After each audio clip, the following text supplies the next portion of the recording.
Allahumma salli ala seyyidina Muhammadin nabiyil ummi ve ala alihi ve sahbihi ve sellim.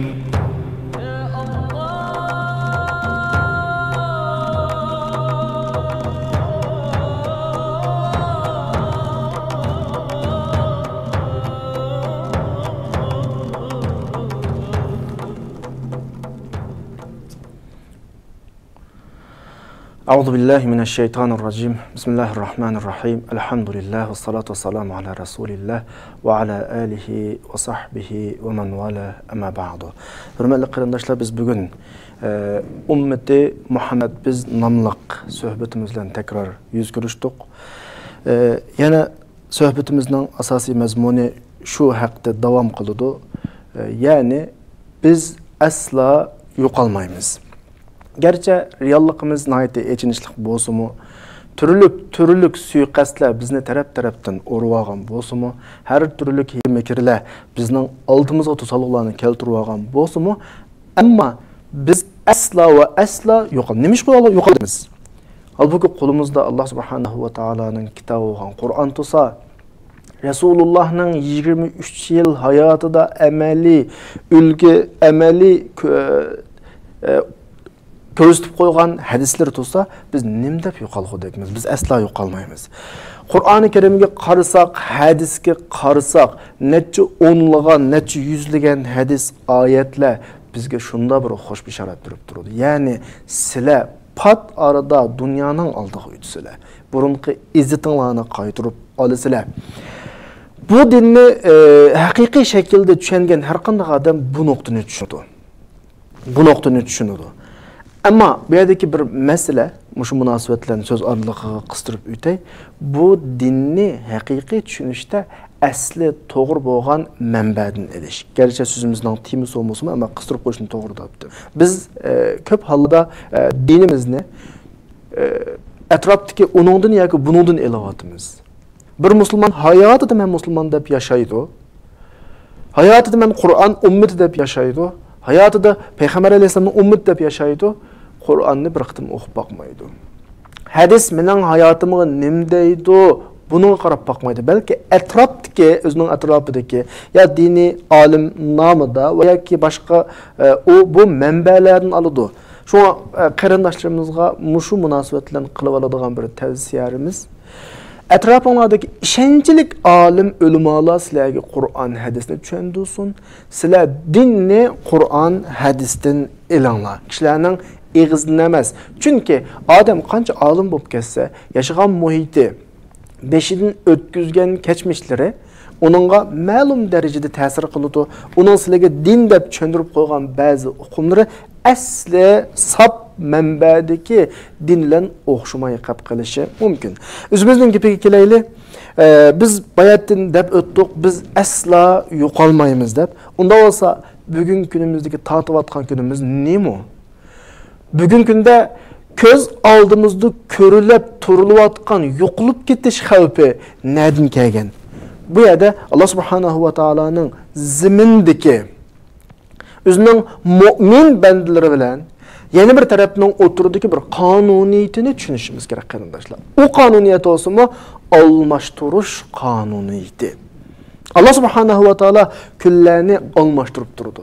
Bir kun bizning, bir kun qarshi tarafninki. Sura Al-Imronninki 140-oyatida musulmonlar Uhudda ig'ir mag'lub bo'lgandan keyin tushkunlashdi. Xuddi bizning bugungi kunimizga o'xshash. Shu vaqtida shularga nim dedi? Şu qoida prinsipini tushundirdi şu oyatda. Nima deydi? Iyamsaskum qarhun faqat massal qawma qarhun misl.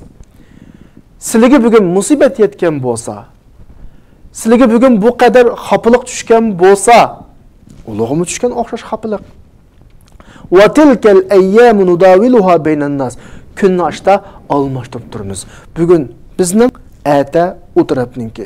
Biz bugun xafaliq tortayotgan bo'lsak, musibatlarni boshdan kechirayotgan bo'lsak, azap uqubatlarga duchor bo'layotgan bo'lsak, bizning 1300 yildan tortib, 1300 yildan buyon baxtli yashagan kunlarimiz bor. Faqat masala shu kunlarda qilishga tegishli ishni qilmaganligimiz tufayli Allah bizga ma'lum kunlarda dars beryapti bugungi kundagidek.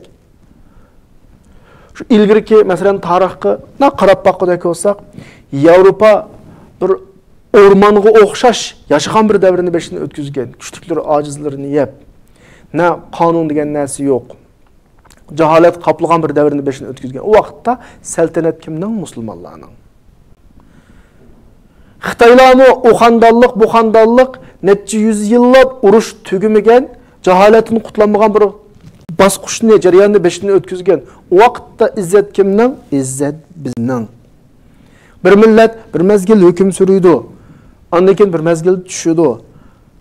Muzaning hammasi nima uchun degan vaqtida Alloh subhanahu va taolo dunyoda har millatni, musulmon millatini, musulmon ummatini beshiga chiqarish orqali va bir mezgil boshqa millatlarni beshiga chiqarish orqali kimning qandoligini dunyo ahli ko'rsatib qo'ymoqchi. Bugungi kunda butun dunyoda voy palani millat yaxshi, u millat mandanochi bizni qutqizdi deganlar bir mezgil dunyoning beshiga chiqadi. Shu vaqtida ularning abdi beshisi shu vaqtda ochiladi. Bu bir ayni bir iliq selishtirma bo'ladi. Musulmonlar dunyoda hukmronlik qilgan vaqtida dunyo qandoqdi? İnsaniyatlarga nimalarni qildi? Qandoq to'hpilarni qo'shdi? Endi bugun navbat boshqalarga kelib, boshqalar dunyoning oldiga chiqib, dunyoga yetakchilik qilayotgan vaqtda ahvol qanday bo'ldi? Kimlarning qinini sumirdi? Kimlarning boyliqlarini bulan talon-taroj qildi? Buni Alloh subhanahu va taolo oydinlashtirish uchun shu dunyoda almashtirib turdi. Ba'zida uni, ba'zida buni. Tarix qarab bakinglar, musulmonlar nega bo'lsa 1400 yil tarixida u yana avod qildi. U yana xalqini sumirmadi, boyliqlarini bulan taroj qilmadi. Bugun kundagi dunyoning xo'jayinligi qarab bakinglar. Yani jo'qidagi pul tugab qolsa, bir davlat urush ochadi. U davlatning nefit yoki oltinlarini ko'zlab yoki qurol setishni ko'zlab. Va boshqalarmi shu. Boshqa umid qilib ketgan cho'nglar dunyoga cho'ng olsa, cho'qqum ularni abdi beshasini ochadigan bir ko'rinishni ko'ramiz. Bu bir qonuniyat. Tarix qarab baqsak, Romanlar Rum imperiyasidagi büyük saltanat yaratganlar. Nerede bugün? Şu quruq bina, quruq dönglik, hemiz asabi atiq şekilde qilib qiliqliq. Girik Medineti nerede bugün? Quruq felsefesi, butxonlardan boshqa hech nima qilib qolmaqliq. Parislar, Persiya imperiyasi deb atalgan imperiyalar nerede bugün? Hech nima qolmaqliq ulardan bugungi kunda. Şu dunyoda saltanat surgan fir'avnlar nerede? Şu el-ihram yu başqa har xil qabrlardan boshqa narsa qilib qolmaqliq. Demak, yaqingi tarixda o'tgan tatarlar, dunyoning ko'p qismini egallab olgan tatarlar. Nerede bugun shularning qo'shinlari? Ya'ni Mong'ollar deymiz. Arablar tatar deb ataydi. Mong'ollar nerede shularning bugun qo'shinlari? Ularning hech qanday ta'siri yo'q. Kun patmas davlat degan Britaniya imperiyasininki nerede qoldi shu saltanati? Bugungi kunda boshqalarga allab yashayotdi masalan. Amerika'nın keyninden mengadıdı mesela. Öz vaqtidagi Çar Rossiya deymiz, Sovet deymiz. Nerede kaldı bugün? Kichik Rossiya olab yashayotdi bugün. Demek hammasi bir mahal saltanat surgandan keyin dunyo bularning qandoqligini bilgandan keyin bir-birlab tushdi. Fama bakat alayhimus samaa wal ard wa ma kanu muzir. Yani Allah subhanahu va taolo shunda bir qonuniyatni belgilagan kezimda ummatlar növbetilen hüküm sürüydü. Ama ummetler növbetilen hüküm sürüp hemmisinin abdi besirisi eşilip kim zalim, kim adil aydınlaşıp boğandın kimki kanuniyet neymi dese zalimler mutlak tükeydi. Xudu men bayatını tılğağın dünya tarixida büyük medeniyetlerini yaratkan, büyük saltanatlarni qurgan, dünyanın köp kısmını baş qurduq, biz kudretsiz, tangdasiz, güç deb özge işengen büyük imperiyalarning hech nima qolmagandak mutlaq qonuniyat shuki bular vayron bo'ladi. Buningga ishonish kerak ma qonuniyatga. Falan tajida li sunnatillahi tabdila va lan tajida li sunnatillahi tahwila.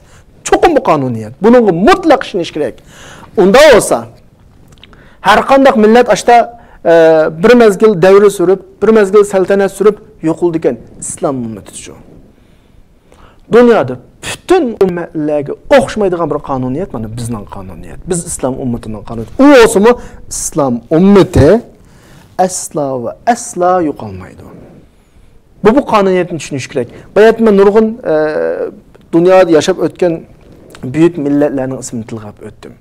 Shular bilan hammasi musulmonlar zamondosh yashaqliq yoki musulmonlar uning oldida yoki keyinida yashaqliq.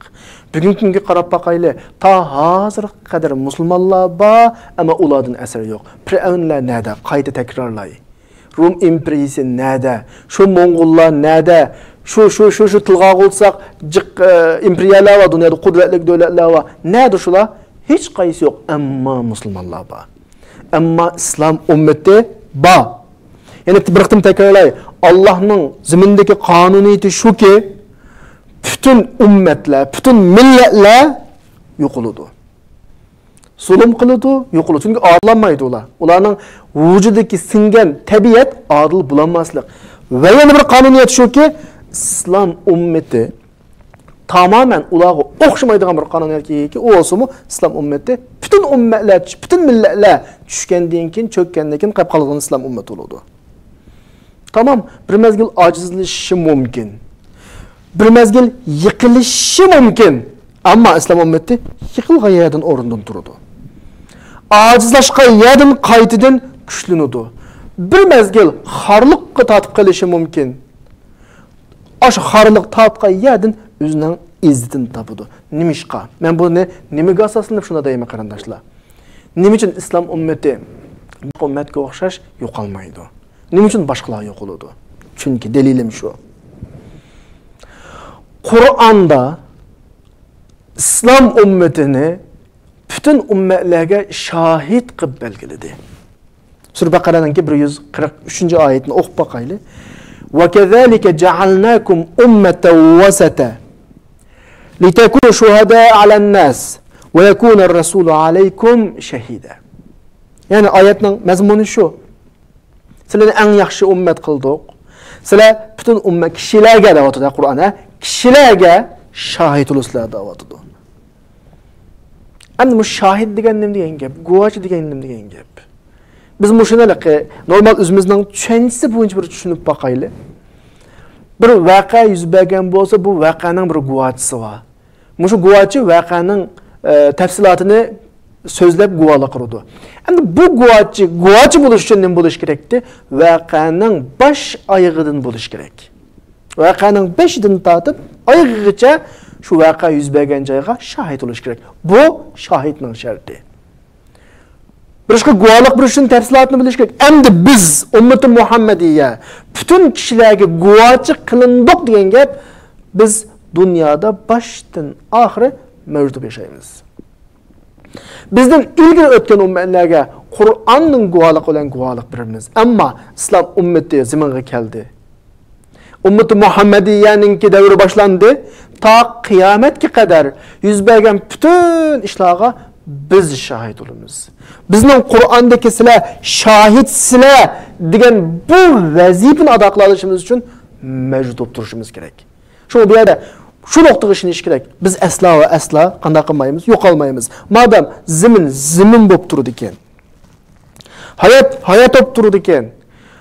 Quyosh osmon bilan parlaydi ekan, islom ummati bu ziminning ustida yashaydi. Chunki bu ummatning xarakteri eng oxirgi vazifani ustiga olgan bir xarakteri bor. Vazifasi bu. Allah'ның o'zining xalqiga demakchi bo'lgan eng oxirgi so'zni bu ummat ustiga elig'liq. Peygamber Aleyhisselam'dan keyin qaytib peygamber kelmaydi. İslamdan keyin qaysi risolat kelmaydi. Bu İslamni, bu risolatni, bu peygamberlik mirosini bu ummat qiyomatga qadar Allohning xalqiga yetkazadi. Chunki bu ummat insoniyat tarixida birdan bir ummatki boshqalarga bedelsiz qurbonlik qiladigan ummat. Bu ummatning xarakteri bu. Dunyoda bunda ummat yo'q. Misli yok manda ummetninki. Başkalardan pul elip emes, hatta pul serip turup uygutudu bu dini. Başkalarının baxti üçün o'zining melni, jenini qurbonlik berdi bu ummat. Başqalarının saadeti üçün hayatını sarf qiladi bu ummat. Dunyoda islom ummatidan boshqa yuqori degan ishlarni qildigan qaysi ummat bor? Başqalarının saadeti üçün o'zining butun hayotini sarf qildigan islom ummatidan boshqa ikkinchi bir ummatdan qaysi ummat bor? Ko'ryapmiz. Boshqa ummatlarning hammasi bir yerga boradi yoki ma'lum bir yerga bir millatlar uchrashadi. Maqsadi ko'zi shu ummatning boyligida. Şu ümmetinin ziminida, şu ümmetinin əhlini öldürüş, şu ümmetinin, ya şu milletninki milli kimlikini atmalasiya qilish. Bu düşmanның xarakteri, bu başqa milletning xarakteri. Ama İslam ümmeti del aksi. Çünkü İslam ümmeti bu ziminga kishilarni kufr va zalolatning jahannamidan iman va hidoyatning jannatiga chiqarish uchun öz cenini atıp kelgen ümmet. Bu ifadeni Rabi' ibn Amir radıyallahu anhu bir jang meydanida manda bir tasvirlaydi. Qısqacha qilib sizlar kim degan savolga javob berib, sizlar qanday odamlar sizlar? Nima ish keldinglar bu yerga? Bir tushundu o'zingni degan vaqtida qisqagina tushundirdi. Nima deydi? Laqad ta'athanallohu. Allah bizni bir o'vatgan ummat bizda deydi. لنخرج العباد من عبادة العباد إلى عبادة رب العباد.